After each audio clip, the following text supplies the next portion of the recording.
बड़ी मुश्किल से हासिल होता है ये मकाम, जब रास्ते निकल जाते हैं मंजिलों से बहुत आगे। जी हाँ दोस्तों, नमस्कार। मैं बनारस से स्नेहरंजन हूँ, जो आपको बताने वाला हूँ एक ऐसे शख्स के बारे में जिसने माँ गंगा से आशीर्वाद लेकर के वहाँ बने बालाजी मंदिर में बैठ कर के ऐसी साधना की, ऐसा रियाज किया कि पूरी दुनिया में संगीत का एक इंद्रधनुष बन गया। और वह इंद्रधनुष आज भी लोगों के आकर्षण का केंद्र है। उन्होंने एक ऐसा अद्भुत काम भी किया। शादी ब्याह का जो वाद्य था शहनाई, वो वस्तुतः एक फ्रेम में बंधा हुआ था। शादी ब्याह में ही लोग उसका इस्तेमाल करते थे। उन्होंने इस फ्रेम को तोड़ करके शहनाई को दुनिया में, पूरी दुनिया में एक नंबर 1 का शास्त्रीय संगीत का हिस्सा बना दिया।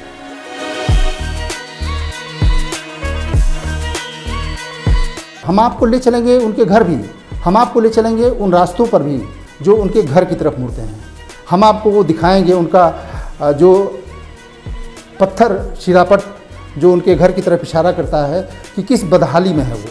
आप उनके घर पहुंचेंगे, देखेंगे, उनके कक्ष को देखेंगे, उनके घर को देखेंगे, तो आपको लगेगा कि ये खुद ब खुद एक रखरखाव के अभाव का अफसाना है। साथियों, उस्ताद का जो कंट्रीब्यूशन है संगीत में और काशी को आकर्षित कराने में, उसका कोई जवाब नहीं है। 1982 में उन्हें अमेरिका में बाकायदा निमंत्रण मिला था कि आप आइए और यहाँ रहिए। 1959 में एक फिल्म आई जिसका नाम था गूंज उठी शहनाई। उसके बाद भी बॉलीवुड ने उनको बुलाया और कहा कि आप यहीं आइए। इन दोनों जगहों पर उनका एक ही जवाब था कि मैं आ तो जाऊंगा, लेकिन मुझे माँ गंगा कहाँ से ला करके दोगे। 1947 जब देश आज़ाद हुआ तो पंडित नेहरू के बुलावे पर वो दिल्ली गए और उन्होंने आज़ादी का जब झंडा लहराया गया तो शहनाई बजाई थी, अपनी शर्तों पे शहनाई बजाई थी। आज आइए हम आप उनके घर ले चलते हैं। आज 21 अगस्त है, उनका जन्मदिन है, इसलिए इस कहानी का, इस पूरे किस्सा गोई का एक औचित्य भी है। चलिए उनके घर की तरफ हम आपको दिखाते हैं। हम आपको वो शहनाई भी दिखाना चाहेंगे जिसको बजा करके उन्होंने देश दुनिया को अचंभे में डाल दिया था। शहनाई का वाद्य आपको बताते चलो हैं कि शहनाई का वाद्य उस्ताद के पहले तक ये शादी और ब्याह का संगीत का एक वाद्य हुआ करता था, लेकिन उस्ताद ने इसे अंतर्राष्ट्रीय बना दिया। ये है उनकी ओरिजिनल वो शहनाई जिसके बारे में ये कहा जाता है कि जब उस्ताद के होठों तक पहुंचने से पहले ही ये बज उठती थी। ऐसा इसमें क्या जादू था, ये केवल ये शहनाई जानती है और उस्ताद जानते थे। मेरी भी कई मुलाकातें उस्ताद से हुई और मैंने भी उनके कई तराने, कई कजरी, कई ठुमरी उस्ताद से सुने थे और मैंने पाया था कि दुनिया में इस तरीके का संगीतकार, इस तरीके का सुर लगाने वाला कोई महारथी, महापुरुष बहुत कम लोग होते हैं।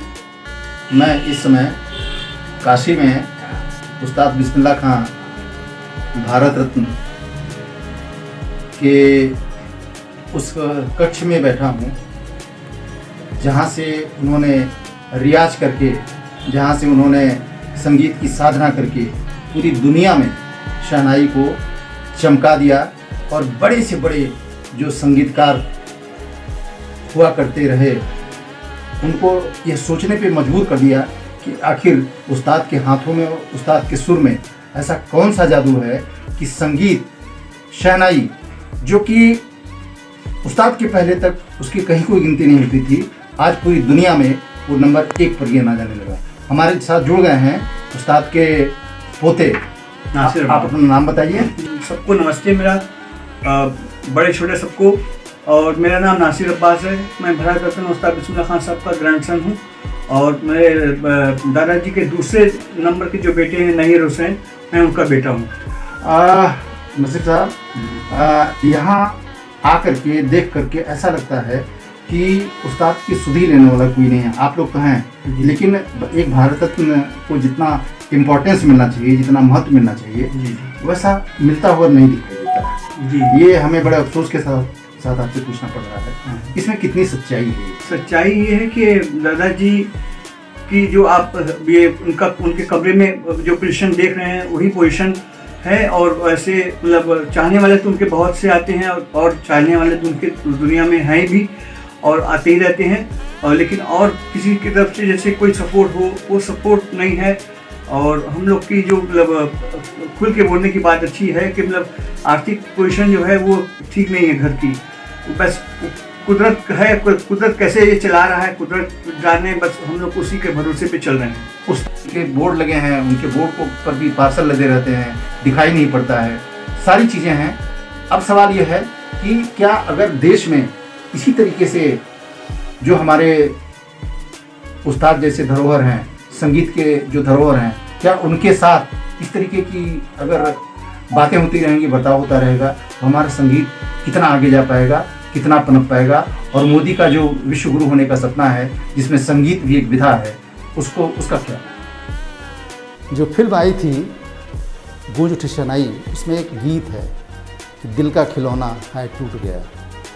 उस्ताद के यहाँ पहुँचने पे कुछ ऐसा ही एहसास होता है, और इस बात का भी एहसास होता है, इस बात की ज़रूरत महसूस होती है कि हमारा सिस्टम, हमारी राजनीति, हमारे नेता, हमारा तंत्र जो बड़ी बड़ी बातें करता है, और यह भी सही है कि काशी रोज़ विकास की जो नई नई सीढ़ियाँ चढ़ रहा है, उसमें हमारे पुरुष महापुरुष कहीं न कहीं उनका जो हेरिटेज है उनको संजोने की, उनको लोगों के बीच में सम्मान के साथ प्रस्तुत करने की जो स्थिति बननी चाहिए थी, नहीं बननी चाहिए थी।